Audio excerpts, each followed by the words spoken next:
let's start with the panel. I live in the Central Ohio area. I have been a suburban mom for 35 years. Or almost 36. My son will be 36. So I've got 3 kids that I raised in the suburbs, and it's been an interesting experience, but one that I wouldn't trade for anything. I'm Tara Seward. I am a mom of 4. I have 2 Suro babes as well, so I consider them part of our little family. And I'm almost 40. I'll be 40 this month. And I have lived in Dublin, Ohio, which is outside of Columbus, for 39 years of my life. So 1 year we moved to a suburb of Akron, but I have grown up here in Dublin and now raising my children as a Dublin mom in the suburbs. So that's a little bit about me. Hi, everyone. I'm Zarel. Yes, I'm truly suburban. I grew up in New York, Long Island, and migrated down here to attend school, grad school, and my kids are raised here in Northern Virginia, Loudoun County, suburbs. So I probably have about my whole life of being in the suburbs as a child, and then making the initial choice and the intentional choice to raise them in the suburbs again. Well, my name is Ray. Many of you may know me. I'm the Deputy Organizing Officer here at Red, Wine, and Blue. I currently live in Jacksonville, Florida. Jacksonville does feel very suburban, although it is not. It is the 12th largest city in the U.S., and I do travel to the suburbs quite frequently. I'm here in northern Florida. I did grow up in the suburbs of Memphis, Tennessee, and got my start in doing organizing work in the suburbs of Chicago back in 2008. So no stranger to the suburbs. And I am the mother of 1 toddler who will be 3 next month. And I'm an active duty Navy wife as well, and excited to have this conversation with you all today. Thank you all for having me. My name is Candace Hardnett, and I have she, her pronouns. I'm in Savannah, Georgia, in the outskirts of Savannah, Georgia, the suburbs of Savannah, in a place called Georgetown.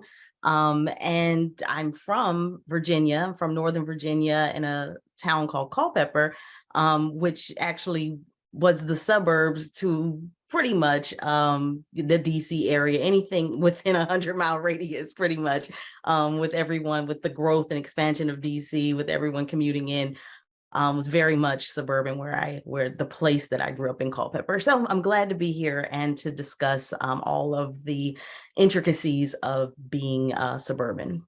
Okay, well, let's jump right into the discussion. So my first question is to tell us just a little bit about your community, and do you feel included there? If yes, what made the inclusion easier? And if no, what could be better? So we'll start with Zarel. Let's see, Northern Virginia, we came here about maybe 2008. And let's see, predominantly a white community, but definitely an influx of diversity has happened over the last 15 to 18 years. We were intentional about coming here because we were focused on taking advantage of the public school system, but also understanding that the zip code definitely determines the quality of education, unfortunately, that my children would be able to take advantage of. So when I decided to do this, I definitely talked to my husband, but he was kind of laughing at me because he said, "You're such a rebel. You came from the suburbs and you fought all those things that you did not like about it, but now we're making this choice to go." The community was not very, I felt, initially inclusive. I think the community was very curious about me. I'm in my neighborhood. I'm the only African-American Latino in our community for the last 20 years. It's a very small subset of the actual district. Julie, what was the other thing you asked me you wanted me to answer? If you feel included, what made it easier? And if not, what could be better? I think not initially included, but I also believe objectively I came in with an expectation knowing that I was not going to be. Having been raised in Long Island in a suburb, it was a very difficult transition for me coming from Brooklyn, New York, and being the only child of color for many, many years. So I knew what I was getting myself into here. So for me, I wasn't looking for them to make me feel welcomed. I was going to do certain things that I knew I needed to do to set my kids up for a level of success and also introduce myself to the community. Here in Savannah, and like I said, and Savannah is so small. Georgetown, even though it's on the outskirts, you know, a 10-minute drive, I'm deep in the city. So and because it is a smaller city, I have to include Savannah in the discussion, honestly. We are over here in Georgetown, really diverse. It's interesting because we have everything from Section 8 housing to a gated community right here within a mile radius, all within walking distance. And so there is a lot of diversity here, but yet at the same time, as far as feeling included here in this community, on my block, yes. I will say, you know, we add a dynamic of to our family. We're LGBTQ family. It's myself and my wife, and we have girls. I'm the mother of 3 girls and the mother of 2 nieces that live with us, and so we're a family of girls. And so yeah, it's interesting here in fitting in. I guess as Zarel said, I didn't expect to fit in. I always have stood out. And so there are so many factors to standing out here that's where we are. We've made the best of it. We've made a name for ourselves, that's for sure. Sometimes good, sometimes not so good. So we've made friends and we've made enemies. So, but if you're not stomping some ground somewhere, then what are you doing? Here in Dublin, within the last decade, we've become a little bit more diverse, socioeconomically, religiously, racially. It's kind of split along. We have a river that splits us. It's kind of like the tracks, I guess, from back in the day, where we have 3 different high schools and different identities come with those high schools. So I'd say the one high school that's on the other side of the river is kind of what we say. That one has a lot of diversity. The more affluent you get, the less diversity there is. I would say where my kids go to school now, it's about 1% Black, which is pretty small. I've grown up in predominantly white neighborhoods. So I went to a Catholic high school where there were 2 other Black people that graduated with me. So I actually never really thought about inclusion growing up until I experienced some blatant racism my senior year in high school from an adult, right? And I think that was really the first time that it struck me that's like, wait, something's different. It doesn't matter where you go to school. You're always going to be Black. And I think that hit me for the first time. And as I became a mother, I realized that there were certain groups, and to fit in, I believed you have to kind of be in the sports, you have to volunteer at school, you have to be intentional about being in those different groups to make friends. There's not a lot of Black women, Black families out here. So you really do have to find that. You have to find that connection. So that's how I started to feel included. This is a really great question, and I'm really excited to hear all of your stories. And I feel the same, as though growing up, I grew up in white majority spaces and have lived in white majority places, with the exception of Chicago. All the rest of my communities I've been in white majority communities. And right now here in Jacksonville, in my particular district, it is overwhelmingly white. My daughter does go to an overwhelmingly white majority private daycare, where she's one of maybe 5 children of color at her daycare, but the public school next door to her daycare is quite diverse though. But I have found that this particular area, even though there's a lot of diversity at that elementary school, there's not a lot of diversity of thought for our elected officials that represent North Jacksonville. It's very, very conservative. This past election cycle, we didn't even, I could only vote for Republicans. There were no progressive candidates whatsoever for the districts I was voting for. So I feel like the inclusion piece, I've always kind of been one of the only one or the only one. And so for me, it's just like I've always had to find other ways to connect to people. And so since I do live in a military community, a lot of my neighbors are retired or active duty families. And so in that way, I do feel some inclusion, but half the time I wouldn't dare have a political conversation with them because there are so many Trumpers in my community, and they're very open about wearing their paraphernalia and their signs and their Confederate flags. And so I just act accordingly. I grew up in the city of Columbus. However, I grew up when the schools got desegregated. I literally was in 9th grade because it was the 1979-80 school year when Columbus finally desegregated.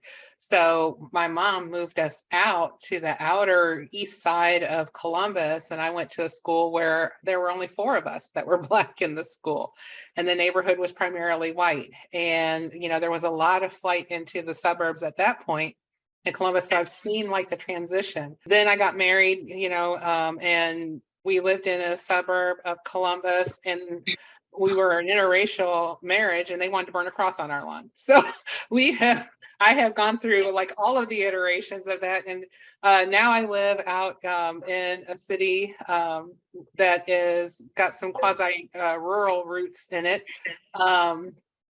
here in Licking County, Ohio. And sometimes I feel like I'm back to square one because going to the grocery store is always an adventure. I literally watch Caucasian people steal all the time, but the people are on me, making sure that I don't steal anything. And they literally are walking out the door, their carts stop because, they freeze, and, they have stuff in there that they didn't pay for, and they go and unwand them and let them go. And I'm just like astounded. So I don't tell on any of them because I figure they shouldn't be watching me. I didn't do anything wrong. But it's just an interesting mix out here. We have a neighbor who had his Trumper sign out, and he had I don't play well with liberals, and he lived right behind me. And I always laughed because I said, if he only knew what I was in here doing with red wine and blue, he would really. But going on to our next questions, we are seeing a lot of extremism and a push to include race and DEI in schools because of the extremism that is happening. So what's going on in like your district? I can tell you in mine, it's absolutely nothing because while we live in the city of Newark, Ohio, our schools are North Fork. So that goes to Utica. There is probably, if there is a Black kid in Utica, I'd be really super surprised. So what about in yours, Ray? What's going on in your school district? Well, as you can imagine, you've probably heard this from PEN America. We lead the nation in book bans. And so unfortunately, Duval County is quite conservative. I think that since we do have a more progressive interim superintendent, things are trending to get better because people are like, we really want our children to have the freedom to learn accurate history. And so there have been some educators standing up against the extremism in schools. In particular, in the daycare that my daughter goes to, it was quite shocking to me last election cycle when they were giving out like blatant extremist conservative literature at her daycare. But since the private school, they were able to put a political conservative extremist sign right in front of the school. And like, it was clear that they were supporting this particular city council person who had all the extremist rhetoric about banning things and that we're trying to infiltrate or indoctrinate their kids. I mean, it was all there. And I just really couldn't do anything about it because it's a private institution. And so the owners of the daycare can do what they please. And so I was careful not to express my views, although they know what I do, but I just was like, you know what? I don't want to start a show here at this daycare. So let me just go on about my business. Tara, what about you? In Dublin schools, do they have DEI going on? Yes, we do. We do here. I think probably more towards our last school board election, which was 2021. I think during the pandemic, like that CRT was a thing. And it felt like, honestly, people who I thought were friends, I mean, acquaintances that I had known, with our kids playing together, start to say they were anti-DEI, I felt very offended by that. I don't understand. I just didn't understand that. So when we talk about inclusion, that immediately made me feel excluded in my kids, so it's different when it's just me, but when I know that your kids go to school with my children and you have these views, and I know that your children are hearing you have these views in your household, that's when it starts to feel, then you start to weigh your options, right? Where it's like, you want them to have a good education, but you also don't want them to feel inferior in the schools. And so I'm going through that right now because we do have a woman who is running for school board on an anti-all things, I call it her anti-all things platform, anti-LGBTQ, anti-DEI, really has a problem with the pronouns, is really just talking about how she has a problem with the DE&I identity politics, right? We've heard that with the Republicans specifically, being integrated into all of our subjects, math, history. So I don't know what that means. I don't think that she truly understands what that means to her, but to me, it's a direct insult to my family. And yet her kids are, playing with my children on the football team. So that does make me think about what this all means and where is best. I know I want to make some inroads, and I, through advocacy, I'm out there trying to educate, inform, inform. Some people get offended by educate now, I've learned. So inform, provide information, but I think now I'm almost at a crossroads where it's like, do I need to go to the other side of the river where it's still a good school, right? But I know that my children might feel a little bit more welcome. Yeah, it makes it hard. It really does. Zarel, what about the district where you live? You guys should know about Loudoun County just by the name. Oh, yeah. Yep. It was, I forgot you I said mean, that. I'm sorry. we made a name for ourselves during COVID. We needed more attention than just COVID. So we were, I think, ground zero for, the scorch and burn of CRT, face masks, transgender access to bathrooms. So, I mean, if you're bored, just read up on it. We lost our superintendent, and I'd say lost, he resigned probably because he definitely got booed out. There was a lot of, we had a very strong Democrat school board. In fact, that's when I actually ran back in 2018. So I was pretty confident that we were going to get a lot of the things that we wanted pushed through, a lot of the things that we set up because we felt very strongly about, and I say we, the advocacy that I did as a president of a parent organization, the Minority Student Achievement Committee, along with the superintendent, we created a position of a director of equity. We created equity representatives at the different schools in the Loudoun County, and we created equity ambassadors, all with an idea of bringing in an opportunity for parents to learn more about what equity meant.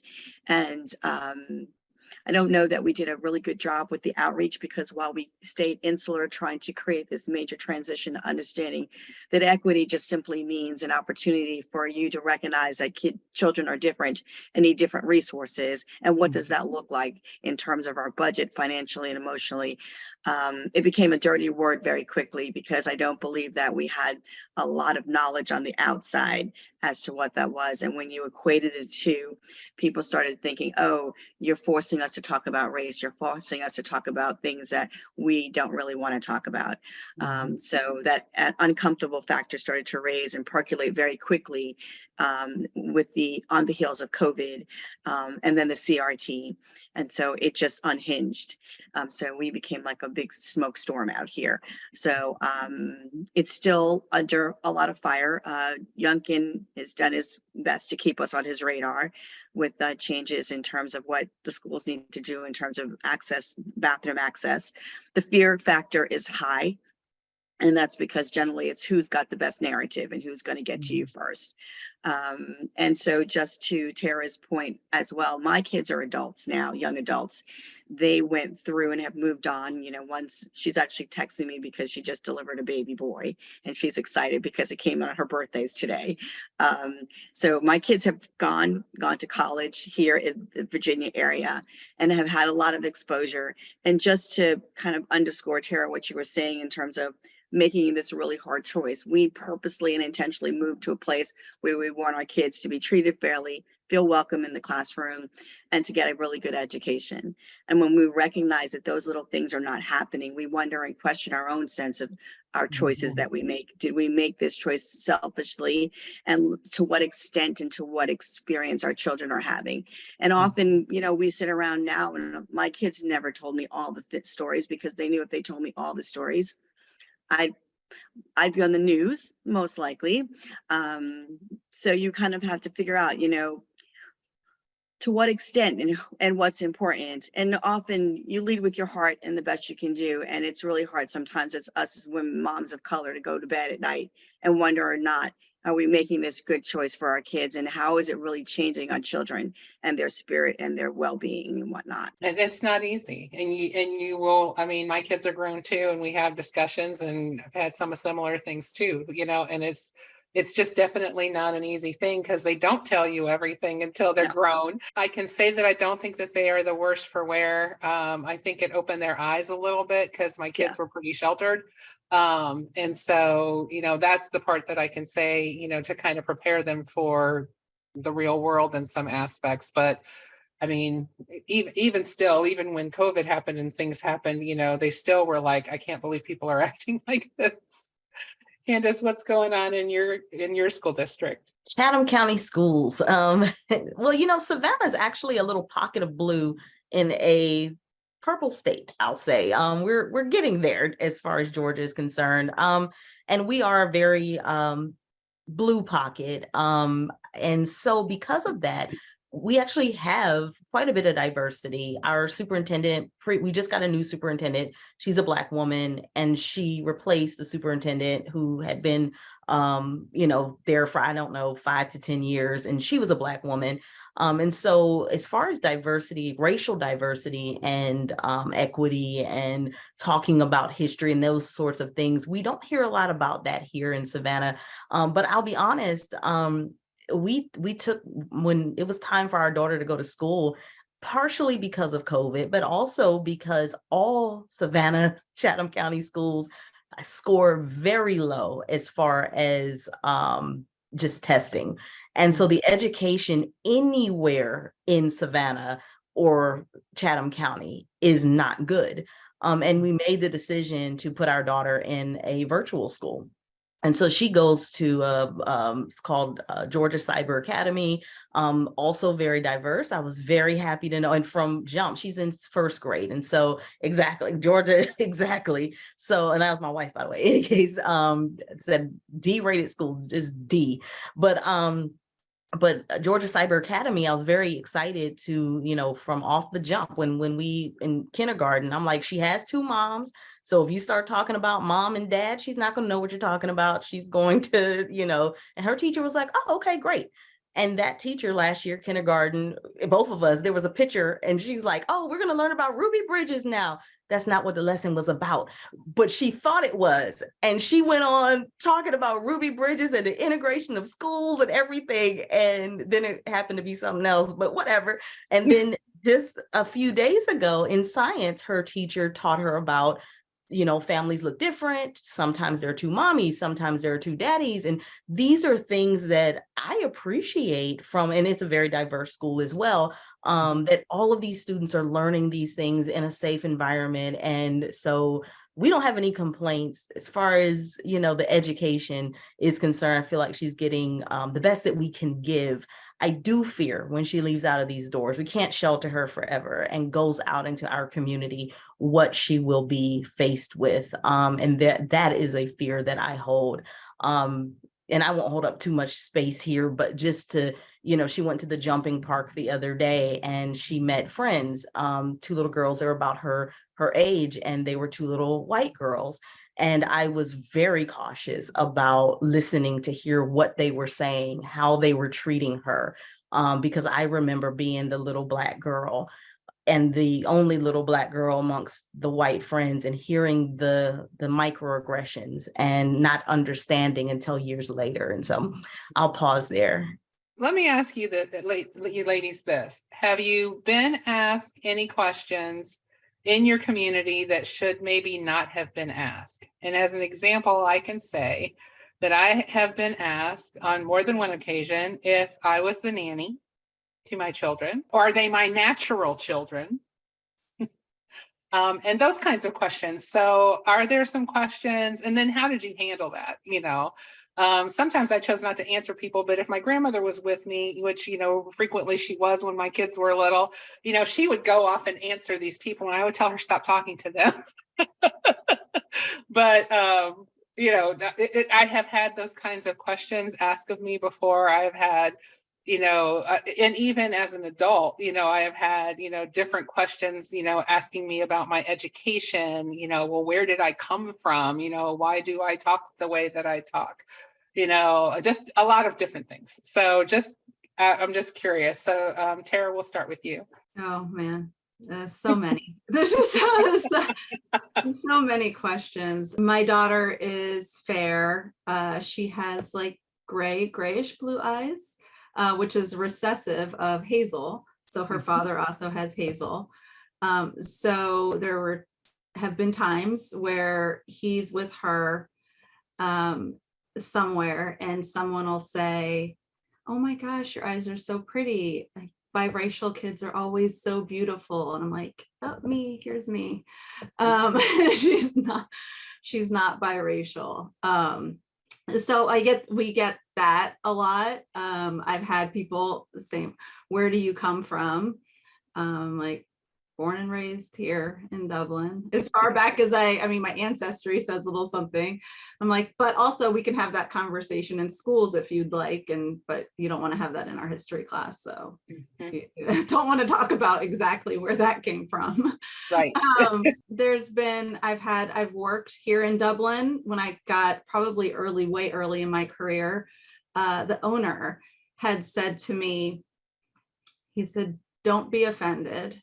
I'm like, maybe you should stop there. Kept going. He said, I think at some point, Black people would realize slavery is a blessing, because otherwise you wouldn't be here working for me. Yikes. Yeah, that was one of those ones where it's like, how do you handle that? And you try to handle it with grace. Most times, inside I'm upset, but I know it's not going to change a lot of times their mindset. So I have to take a moment and pause and take it as, okay, a learning opportunity, and try not to take it too personally. But it's a moment where I think I can inform. Ray, what about you? I'll echo everything everybody else shared. I'd say, since I am in Florida and it is close to the Caribbean, folks often assume, so what part of the Caribbean are you from? I'm like, well, my folks are from Mississippi. And so oftentimes people will be like, well, you must be from somewhere else. I always get that. Or it's more like a micro insult related to socioeconomics. Like, how did you afford to live in that particular community? I'm like, obviously I must have qualified to. Obviously I must have gotten this mortgage for a reason. And so oftentimes those are the things that I get. And I feel like more often than not, particularly since I'm in the South, I get more racial slurs just like hurled at me in traffic or at the grocery store, that there are no questions. It's just they call me the N-word or something else, or like you need to go back to wherever. And so just actually a couple weeks ago, I was at Publix and someone just randomly called me out of my name because I was taking too long to get out of my parking spot. So you just never know where you'll be mislabeled and name called. And so I don't get asked that many questions, quite honestly. They're slurs. Candace? Here in Savannah, people tend to stay to themselves. There's not a lot of integration still within communities. And so, Black communities are Black communities, white communities are white communities. And it struck me as very interesting when there was a white man who invited my wife and I, Erica, to dinner. And he said, I'd like to invite you over. And we didn't think anything of it. We're like, okay, wonderful. And he said, what do you eat? And we're like, what do you mean, what do we eat? And it later came out. And honestly, I didn't think much of it because at that time I wasn't, and I still am, a very kind of picky eater. And so I thought he meant more so, do you have a vegan diet? Are you gluten-free? And those, so I answered according to how I thought he was asking the question, but it came out later once we got there. We were the first African-American couple, he was probably in his 60s, that he had ever entertained in his home. And he genuinely did not know what we ate as human beings. Like, I don't know what he thought that we were going to say. I assume he needed us to tell him some type of, cultural dish or something. And we're like, we eat what you eat, and it just didn't dawn on him. So we get that sort of thing where, and what really irks my nerves is you're not like them sentiment. Yeah. And so where I feel comfortable inviting you into my home or into my space, because you have assimilated, the idea of assimilation. And it's like, no, don't let it fool you now that that I hold a degree or two. Don't let that fool you, because at the end of the day, a folding chair can still come out if necessary, that sort of thing. Because we are like, how many Black people do you know, and do you understand that we're not what you see on TV? We are who we are, and I very much represent the demographic that I am a part of. There's no separation between me and any other Black person. I'm who I am, they who are who they are, and we are the same. And so I'll digress right there as well. Zarel? Candace, that folding chair thing is going down in infamy for sure. I'm just sitting back thinking like, just like Tara said, so how long do you want the list to go? The show is not that long. I know, right? I'm probably thinking I've been in the neighborhood for about maybe a couple of years, and the same lady would always ride her bike past with her son, and she'd stop by. We always bought, Boy Scout cookies and stuff, like Boy Scout stuff from him. And one day I got an email and she said, hey, my son is doing a project at school, and it's a science project, and he wants to wrap it. And I was like, oh. And she said, I want to know if you have any wrap paraphernalia at your home. And I figure your kids probably have wrap paraphernalia.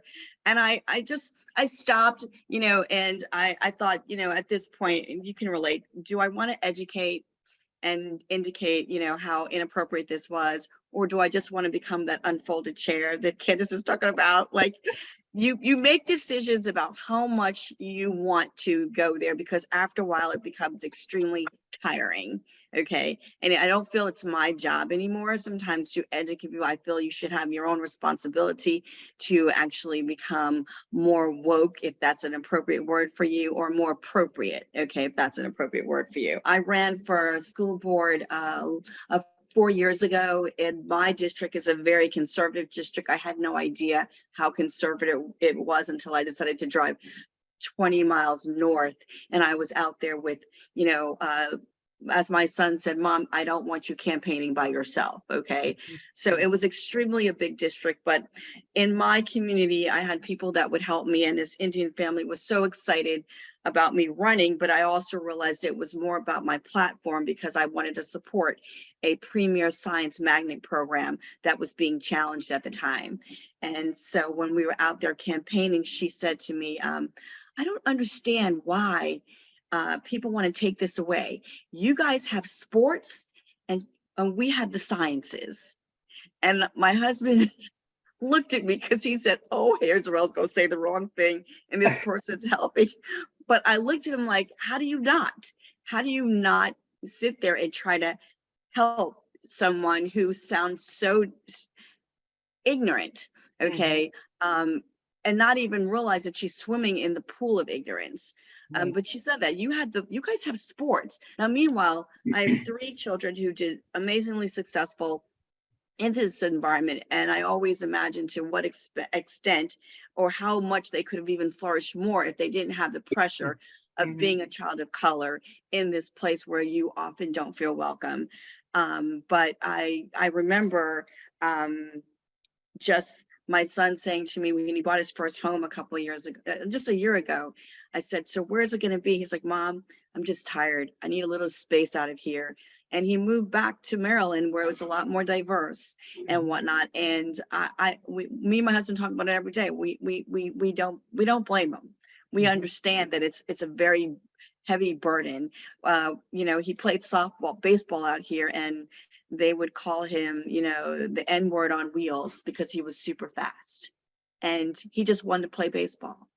That's it. So, you know, when you hear those different things and people say this to you, you know, you really have to decide. Sometimes I don't really want to educate you, or I do, but really I need to work on my own mental health.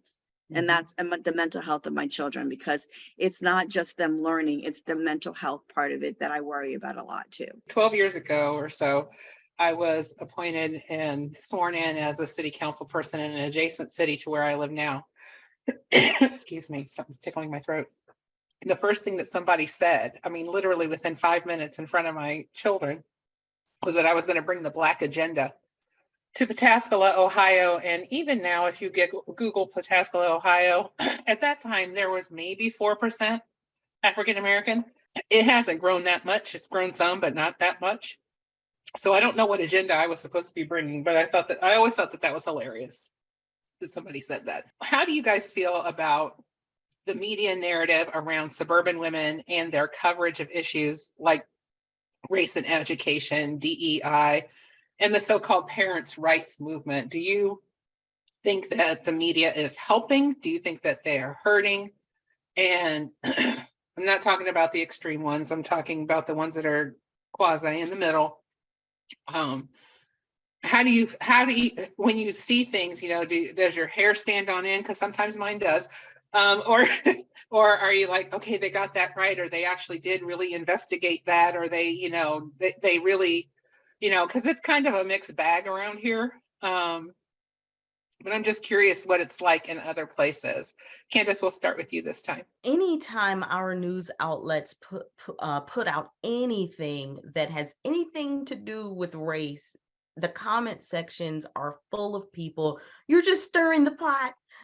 Because we have people that somehow they believe, or at least they say they believe, if you stop talking about it, it'll go away.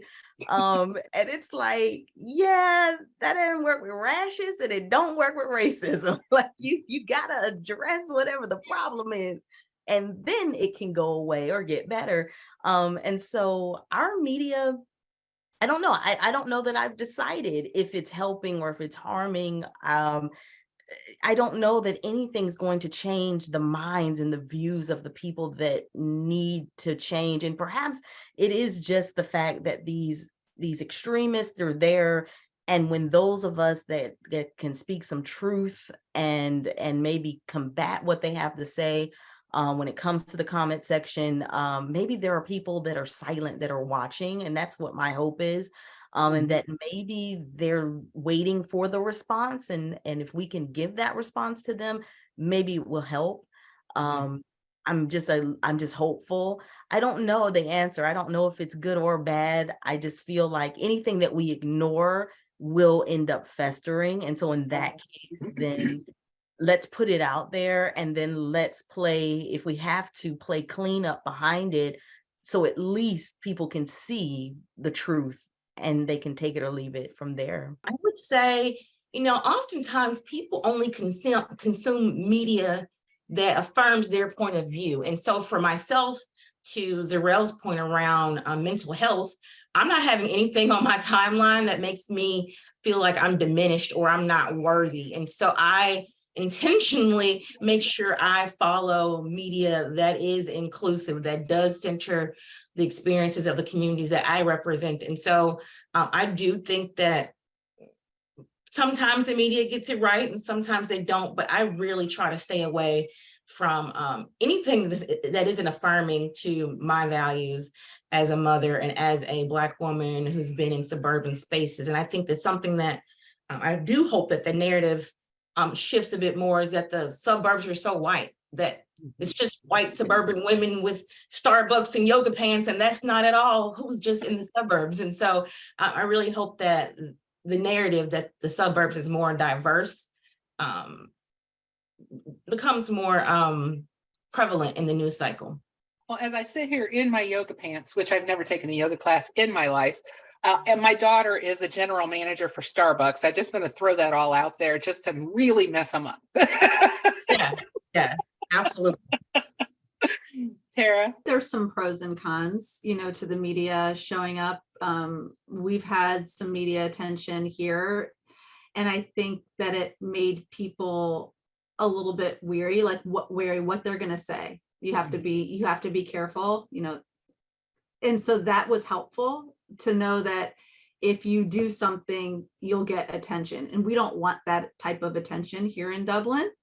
So I think some people they don't do certain things knowing that maybe, you have your phone, that you're going to just put them on Facebook or Facebook Live, or you have something. So I think part of that has helped. However, I think when we're talking about DEI, the response to that could just be, well, then we'll just put somebody in as DEI director. There's no actual agenda, and it's just the face of someone. And then that plays into that narrative, which is, for people thinking, well, what are they doing? DEI is nothing. Like, what are they doing? They just have somebody that's stealing a paycheck, not doing anything. And sometimes there is some truth to that, but I don't want to admit that. I don't want to say, because I don't want to feed into that. Right. So I think that you have to be very careful and strategic.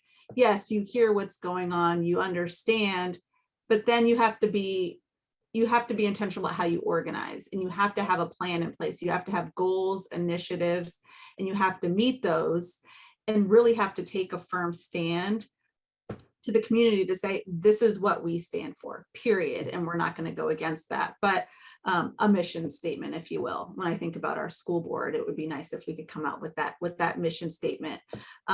But what I see is that when the media attention is there, they act a little different. It's a little bit different when the light's on them, because they don't want to be that town. So there's some pros and cons to it, I believe. I kind of feel like automatically when people think suburban women, they don't think about this panel. I don't think that they think that we are included in that narrative. There's nobody coming to knock on my door and say, hey, what do you think about this issue or whatnot? Loudoun County is not shy about being in the spotlight. We have some strong community leaders, Black women and whatnot, have made roads to being on the public light. But we also have typical Caucasian white men who have been very vocal out there as well, countering that and doing a great deal of maligning a lot of the things, or interjecting issues regarding race that don't need to be actually discussed. I don't mind. I don't shy away from race discussions, but the argument that somehow has tilted to any race discussion would then, you know, diminish the quality of our children and their spirit and whatnot, I, you know, seem to kind of revolt against. You know, so that's kind of where we are right now. So I think some people are a little bit gun shy, but this race, I was in the previous 4 years, this race feels very different because even if I pursued a candidacy, I knew we would have to change how we spoke. Equity is a word that's not necessarily welcomed into the room anymore. So, you know, it's more about using the words that mean equity rather than saying the word equity, because it's become such a fighting word for people to come out and say, oh, you're progressive, you're liberal, and then it just uprises on the Republican side. So I think you know, I definitely tend toward media that's more affirming, but I also, and that's probably because my husband forces it too, is it's important to listen to the other side, to understand and to be able to craft your opposing viewpoints. If you don't know how they've crafted it themselves, you can't fight something that you don't know. So it's important. And I think it's also learned being an attorney. And the only way I'm going to be able to figure out my argument is to understand the weaknesses of theirs. Okay, so I do force myself to get into those situations. It's not always comfortable, or even to listen to conservative radio or conservative TV for a while until I scream at my husband and say, turn it off. I can't do it anymore. I was gonna say, the way my blood pressure is set up, it's just not, you know, that's just not a good thing for me. I know. But it's the way I see to get to have an understanding of how they think. I get Okay. that. I get it. And because it's very comfortable for us to be in our silos and to be Mhm. comfortable and to be affirmed and feel safe. But it's not until we become uncomfortable that we're willing to go out there, and you get to figure out how far you want to do that, how much you want to titrate yourself out there. You know, you don't feel like you want to have a conversation with this person today, you don't have to. But I think that progress is made slow and slow. I have a friend who she was on the school board before me. She's from New York. We bonded. She's from the Bronx and she was a Republican. And I said, how could that be? But her life experiences in the last 5 years have changed a lot of the way she's thought. And we have hit these hard points and we've endured, you know, in spite of that. So I do think there is some value in being able to tilt your head into a room that doesn't necessarily look like you. Well, I mean, with this short time that we've got left, ladies, any burning wisdom that you want to share? You know, I know that we sometimes, especially as Black women, get tired of fixing everything. But sometimes people, you know, do really need to know what it is that, you know, we would like them to do, or maybe not do, but, you know, I don't know. So I'm open. You can unmute yourself. Anybody who wants to just answer that, you know, what can an ally do?